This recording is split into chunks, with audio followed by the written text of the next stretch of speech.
Shamshabad international airport కూతవేటు దూరంలో 1000 acres 1000 ఎకరాలలో ఒక మెడికల్ టూరిజం హబ్ క్రియేట్ చేయాలన్న ఆలోచన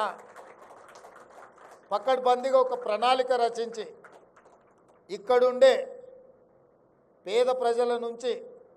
అందరికీ వైద్యం అందించే సంస్థలకు అక్కడ స్థలాన్ని కేటాయించి వెసులుబాటు కల్పించి కావాల్సిన వసతులను బేసిక్ ఇన్ఫ్రాస్ట్రక్చర్ ఎసెన్షియల్ ఇన్ఫ్రాస్ట్రక్చర్ ఏదైతే ఉందో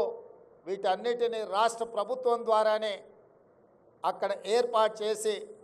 ఎయిర్పోర్ట్లో కూడా ఒక గ్రీన్ ఛానల్ ఏర్పాటు చేసి ఇతర దేశాల నుంచి కానీ అత్యవసర వైద్యం కోసం వచ్చే వాళ్లకు అన్ని రకాలుగా